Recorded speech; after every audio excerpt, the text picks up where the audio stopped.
C'est presque triste de savoir qu'il n'y aura qu'une seule saison de cette série, vu comment elle est bien.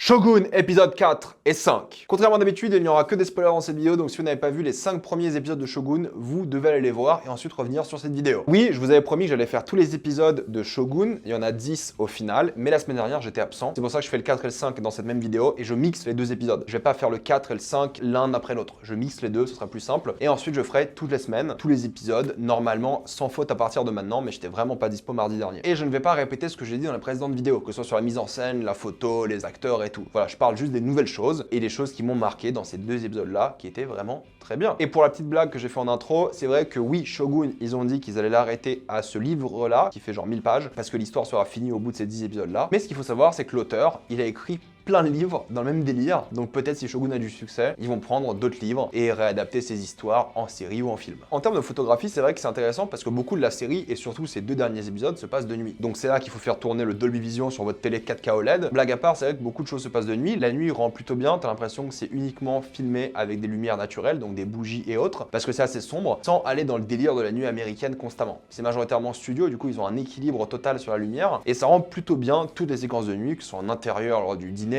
en extérieur lors du même moment ou à n'importe quel moment. Mais c'est vrai par contre je trouve que les séquences filmées en extérieur font très Canada au final. Alors oui, je suis peut-être un peu biaisé parce que je sais que ça a été filmé au Canada à côté de Vancouver, mais quand tu sais à quoi ressemble un peu cette région, je suis jamais allé, hein, mais c'est comme ça que j'imagine cette région, des grands arbres, de la brume, une météo de merde. Quand j'ai vu ces images surtout en extérieur, je me suis dit ouais, on dirait vraiment le Canada. Parfois ils ont un peu mixé les choses avec des moments plus doux, des cerisiers je crois à certains moments, ou alors des pétales de fleurs avec une vue sur un lac ou sur l'océan ou peu importe dans l'histoire de la série. Là ça fait très Japon et j'aime beaucoup cette douceur, mais c'est vrai que je sais pas, le sol, les arbres et tout font plus Canada que Japon d'après moi. Encore une fois, je suis allé dans aucun de ces deux pays-là, donc je ne sais pas. Le Japon est un pays gigantesque, donc en termes de topologie, je pense qu'il y a facilement des choses qui ressemblent au Canada. Mais voilà, c'est mon cerveau qui m'a un peu fait sortir du truc, mais c'est rien de grave encore une fois. Les décors sont vraiment bien, s'y croient dans la très grande majorité des cas. Il y a une scène de bain dans l'épisode 4 où je sais pas si c'est un fond vert, un fond bleu ou quoi, mais ça fait plus faux qu'autre chose. On dirait vraiment un nouveau studio qu'ils ont construit, qu'ils ont mis en rebord, et ça fait vraiment un bain très peu naturel. C'est le seul moment où il y avait moins de contraste parce qu'en plus c'était de nuit,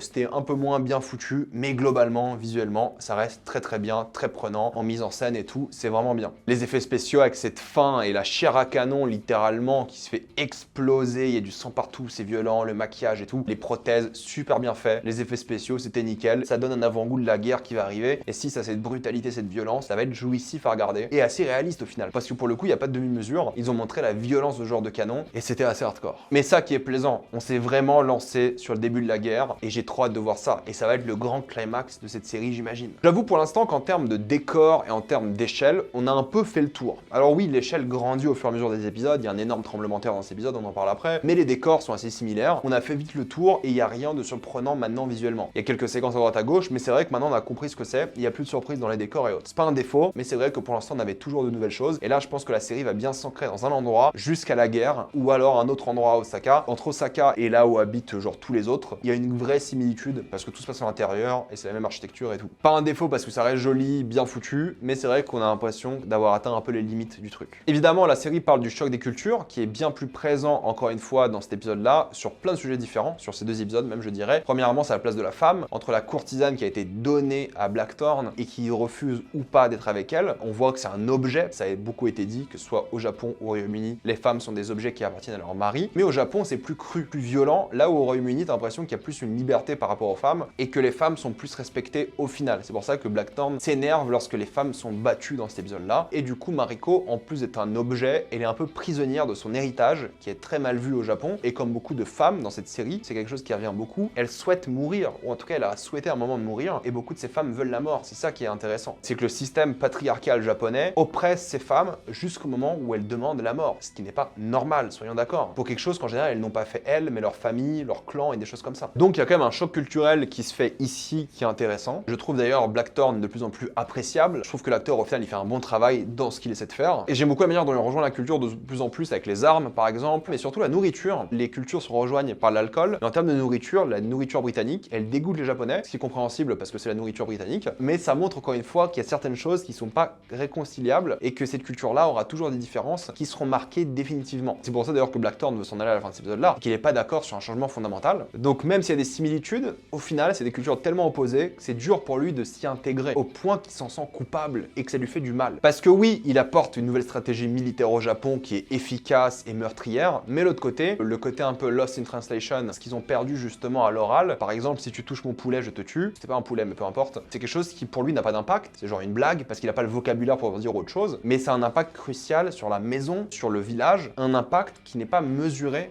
par les Japonais qui s'en foutent au fait. Et ça, c'est une thématique qui est hyper intéressante, c'est que la vie japonaise n'a pas du tout la même importance que la vie européenne, britannique disons, où au Japon les gens vont se sacrifier, vont mourir. Bon, l'histoire du jardinier ça tombait bien parce qu'il y avait cette histoire d'espions et tout à la fois, d'accord, mais c'est pour montrer qu'en fait ils sont prêts à sacrifier des gens là où lui sera toujours prêt à les sauver. Et c'est un truc qu'on voit depuis le début de la série. Et c'est un truc qui fait gagner du respect d'ailleurs par rapport aux Japonais. C'est quelque chose que les Japonais respectent beaucoup en lui. Même si à la fin il se fait passer pour quelqu'un d'un peu faible, il se sent coupable à juste titre. Et c'est rigolo parce que c'est littéralement la même thématique qu'un autre film japonais qui est sorti cette année, Godzilla Minus One. C'est l'idée que la vie japonaise est plus importante que ce que la culture japonaise dit et que l'honneur oblige. Donc j'adore ce personnage et je suis vraiment content de son évolution et je m'attache vraiment à lui. Ce qui au début en termes d'acting j'étais pas très fan, mais maintenant j'ai compris son délire et je l'apprécie vraiment. Buntaro est un personnage super intéressant parce que forcément Mariko l'a trompé. Il faisait tellement sombre dans l'épisode que je savais même pas si c'était Mariko qui l'avait trompé ou pas parce qu'elle pensait que son mari était mort. Mais il le revient. Et j'aime beaucoup comment il joue sur la traduction. C'est que Mariko va toujours traduire un peu différemment ce qui est dit, mais lorsque ça l'arrange et lorsque c'est pour prendre sa défense, elle va traduire la vérité. Elle va se défendre elle-même via les paroles d'un autre homme. Et ça c'est fort et brillant parce que là on sait pas trop si on est face à un mari qui déteste Mariko pour ce qu'elle est, ou si c'est un mari qui de une la déteste pour ce qu'elle est parce qu'il en parle de son héritage et tout, qui est très mal vu au Japon, mais surtout, vu qu'il a survécu, on sait pas s'il a vraiment survécu ou s'il a rejoint le camp ennemi et qu'il est là en tant qu'espion et que du coup ça le ronge un petit peu et il devient un petit peu méchant. Est-ce qu'à la fin il s'excuse parce qu'il a pas envie de perdre sa place dans ce village-là parce qu'il sait que c'est pas le plus important? Il y a plein de questions qui se posent sur ses vraies motivations, via une scène qui est à la fois drôle et intense lors du dîner, lorsque les deux ont un peu cette bataille, ce conflit, mais aussi ce rapprochement, et on voit encore une fois que le gars est très précis et fort avec l'arc justement, et tu vois que la série build up une sorte de confrontation entre les deux pour le cœur de la jeune femme, mais aussi pour leur honneur. Il est bon, mais il est problématique et il cache quelque chose, c'est évident. Il a l'air tourmenté, traître, ou alors c'est juste un énorme fils de pute. Je suis désolé, il n'y a pas d'autre mot. Pareil pour Kashigi, il est un peu entre deux mondes, il hésite beaucoup dans ce qu'il veut être, qui il veut être, et ça cause aussi problème. On ne sait pas non plus à qui il doit sa loyauté, parce qu'il y a des grandes opportunités qui s'offrent à lui, par rapport aux conseils qu'on voit beaucoup moins dans ces épisodes-là, mais qui manigancent toujours, et qui se posent plein de questions, et qui sont un peu restreints par du coup le code de l'honneur et de la loi japonaise et du shogunat, même si tu vois qu'à la fin ils manigancent beaucoup, et qu'ils vont briser peut-être ces règles, commettre des assassinats, ou créer des alliances politiques, et tu vois qu'il se passe un truc avec Kashigi, tu vois qu'il se passe un truc avec le conseil, et quelque chose arrive un peu en secret. Tu vois un Toranaga qui est bien plus général, bien plus politique et qui n'a pas le temps à perdre en fait. Et il est bien plus stressé aussi parce que là la guerre a été déclarée par Johnson et donc lui il le vit assez mal. Une décision que tu trouves assez détestable mais à la fois assez satisfaisante en tant que spectateur parce que tu as envie que la guerre se lance et tu as envie de pas perdre de temps avec ça. Donc entre guillemets t'attends que ça et c'est compréhensible parce que tu as envie de l'avoir et tu vois que son aspect pour John est de plus en plus présent parce que c'est l'un des premiers à sauter pour le sauver après le tremblement de terre. Tremblement de terre qui était plutôt bien fait, rien de spectaculaire visuellement mais quand même pas mal pour une série je trouve. Et t'es là face à un homme qui ne veut pas perdre quelqu'un qui est considéré de plus en plus comme un allié, mais en même temps qui est un peu frileux par rapport à la guerre, parce que là, littéralement, son campement militaire vient d'être ravagé par un tremblement de terre, et il n'a quasiment plus rien. Plus rien sur place. Il a encore des alliances, Edo, des choses comme ça, très bien. Mais là, physiquement, ce qui s'est passé est une catastrophe. Et ce qui est un peu dommage, parce que sur Disney+, ça spoil le tremblement de terre. Quand vous lancez l'épisode, il y a marqué « Attention, tremblement de terre » dans cet épisode-là. C'est un trigger warning, et j'étais en mode oula, pour qu'il y ait un trigger warning, un tremblement de terre, c'est qu'il sera costaud. Et il est en effet assez costaud. Et au final, les meilleures scènes, c'est celles de dialogue, c'est celles de tension, c'est celles du dîner, évidemment. C'est ces scènes-là où il y a une vraie intensité. Et encore une fois, la politique avance et tu vois que la série mène à une énorme bataille finale, une conclusion épique. Et j'ai hâte de voir ça, parce qu'il y aura des surprises, il y aura des choses qui vont être intéressantes, et j'ai hâte de les découvrir. Voilà, mettez-moi dans les commentaires ce que vous en avez pensé. Avez-vous adoré ou détesté? J'ai envie de savoir votre avis. Comme d'habitude, pensez à vous abonner à la chaîne pour voir les prochaines vidéos. Mettez un j'aime, ça aide beaucoup la chaîne. Suivez-moi sur tous mes réseaux pour plus de débats, critiques, actualités et concours. Et moi, je vous dis à la prochaine fois. Salut à tous.